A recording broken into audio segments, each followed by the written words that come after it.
آپ نے دیکھا کہ بابل ایک عظیم شہر تھا، اس کی ایک عظیم سلطنت تھی، یہ خوبصورت، فصیح و بلیغ، اور پوری دنیا بابل کو دیکھ کر حیران رہ جاتی تھی۔ ہمارے پاس سوشل میڈیا پر بہت زیادہ فالوورز ہیں، ہمارے پاس بہت بڑی ٹیکنالوجی ہے جو دنیا کو آگے بڑھا سکتی ہے، ہمارے پاس بہت اچھے خاندان ہیں، عمدہ شکل ہے، بڑی ذہانت ہے، زبردست تعلیم ہے، اور ہم ہر وقت اپنے آپ میں عظیم بننے کی کوشش کر رہے ہیں۔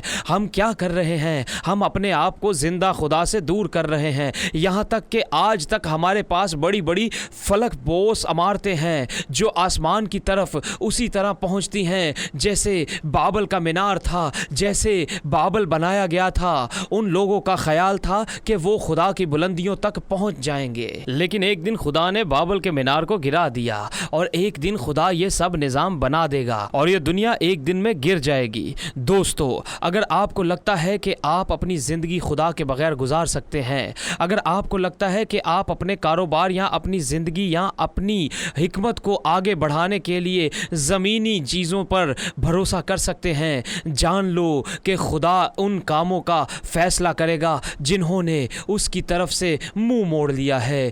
وہ ان لوگوں کو عاجز کرے گا جو اپنی عزت چاہتے ہیں، صرف ایک ہی ہے جو جلالی ہے۔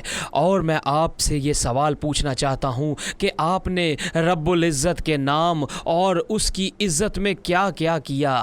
کیا آپ اسے پسند کرتے ہیں یا آپ اسے اپنے لیے چوری کرنے کی کوشش کرتے ہیں؟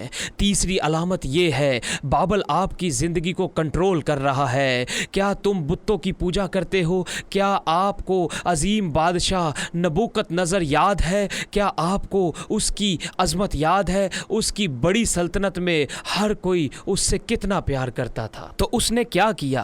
اس نے اپنے لیے ایک سنہرا بت بنایا اور سب کو حکم دیا کہ اس کی پوجا کرے۔ جس نے بھی اس کی پوجا نہیں کی اسے آگ میں ڈال دیا گیا۔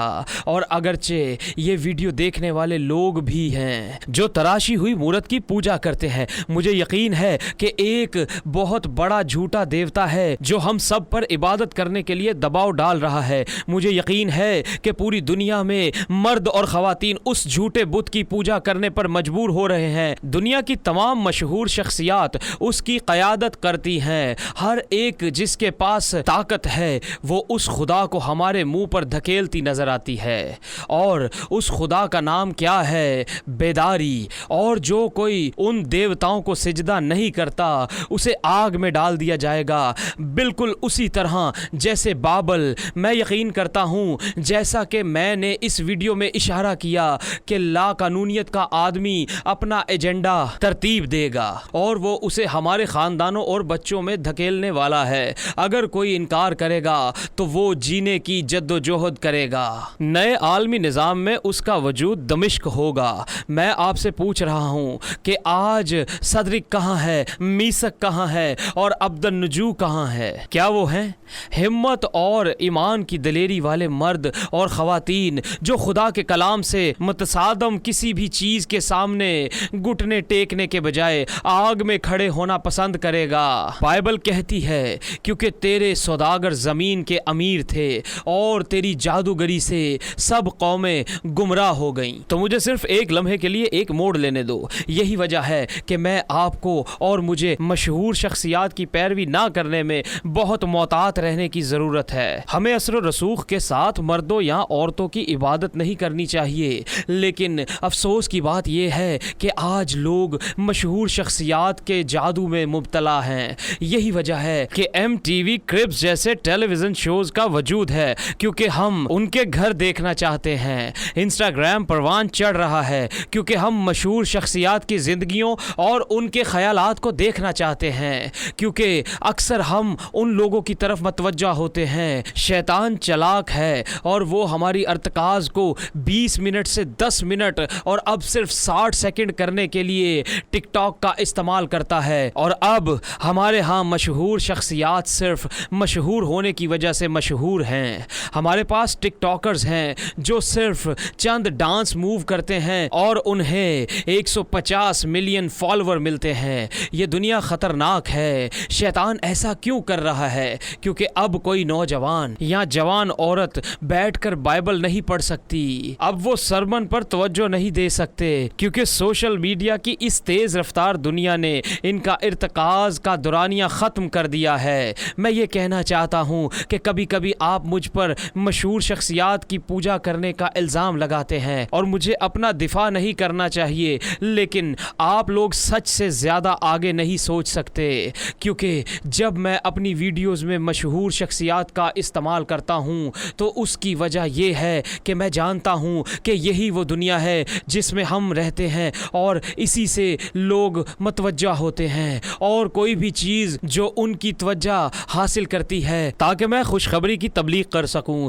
تاکہ روحیں بچ سکیں، میں اسے ایک ٹول کے طور پر استعمال کروں گا۔ اگر لوگوں کو کھیرے کی طرف راغب کیا جائے تو میں کھیرے کے بارے میں ایک ویڈیو بناؤں گا، لیکن آئیے ہم سب اس ایجنڈے سے ہوشیار رہیں اور اس بات کو یقینی بنائیں کہ ہم سب چیزوں سے بڑھ کر صرف خدا کا کلام سنیں اور کیا نہیں۔ یہ مشہور شخصیات اور عالمی رہنما ہمیں سکھانے کی کوشش کر رہے ہیں۔ بائبل نے آپ کو آلودہ کیا۔ اس کی چوتھی علامت یہ ہے کہ آپ اپنی پہلی محبت کو بھول گئے ہیں۔ مکاشفہ 17 میں ہم ایک خوفناک تصویر دیکھتے ہیں۔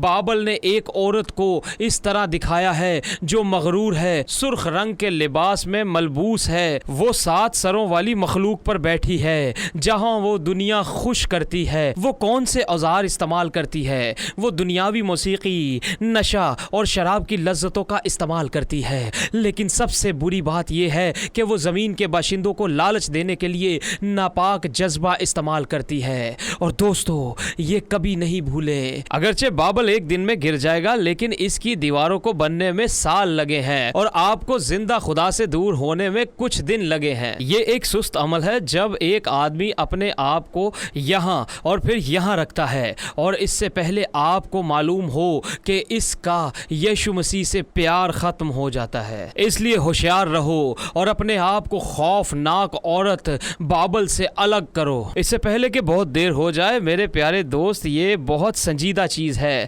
اور صرف آپ جانتے ہیں کہ آپ زندگی میں اپنے آپ میں کیا بن رہے ہیں۔ چاہے آپ اپنا بابل کا برج بنا رہے ہیں، چاہے موسیقی، عزت یا اس کی زندگی کی خوشیوں کے لیے جی رہے ہیں، چاہے آپ اپنی زندگی کو خداوند یشوع مسیح پر ایک مضبوط بنیاد رکھتے ہیں، کیونکہ وہ ہمیشہ رہے گا۔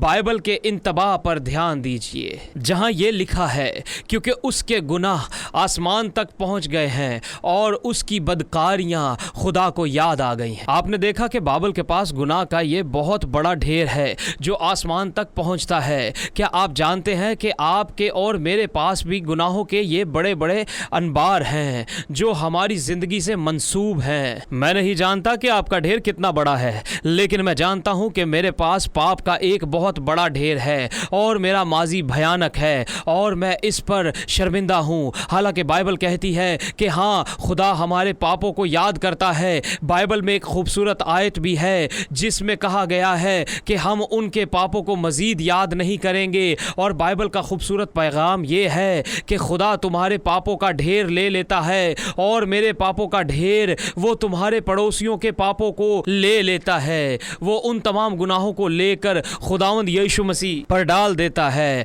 جو بے گناہ ہے، جس نے کوئی غلطی یا گناہ نہیں کیا، اور پھر بھی ہمارے گناہ اس کے ساتھ صلیب پر چڑھ گئے ہیں۔ اس پر سارا وزن اور اذیت ڈالی گئی تھی۔ وہ مر گیا اور خدا کے غضب کو جذب کیا تاکہ آپ کو اور مجھے معاف کیا جائے۔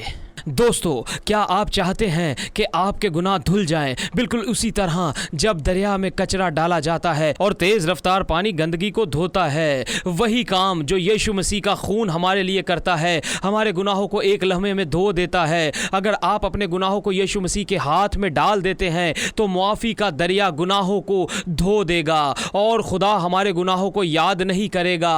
انہیں آپ کی طرف سے معاف کرنے کی بھی ضرورت نہیں ہے تاکہ آپ اور مجھے معاف کیا جا سکے، کیونکہ آپ کو معاف کر دیا گیا ہے۔ رب یشوع مسیح کی طرف رجوع کریں، آج بابل سے منہ موڑ کر اس میں سے نکلیں اور رب یشوع کے پاس آئیں جو دنیا اور اس کے تمام نظاموں کو فتح کرنے والا ہے۔ خداوند کی ایک نئی بادشاہت قائم ہوگی جو ہمیشہ رہے گی۔ میں آپ کے ساتھ صاف رہوں گا۔ اس ویڈیو کے آخر میں جس چیز میں میں جدوجہد کر رہا ہوں، کیا مجھے آپ سے سبسکرائب سبسکرائب کرنے کا کہنا چاہیے. آپ نے دیکھا کہ میں وہ چیز نہیں بنانا چاہتا کہ میں اپنی ویڈیوز کو دیکھنے والے فالوورز کا ایک گروپ بنا کر اپنی بادشاہت، اپنا بابل بنانے کے خلاف تبلیغ کر رہا ہوں، لیکن میں چاہتا ہوں کہ میرا پیغام زیادہ سے زیادہ لوگوں تک پہنچ جائے. اور اگر آپ سبسکرائب بٹن پر کلک کرتے ہیں تو یہ نوٹیفیکیشن بھیجے گا.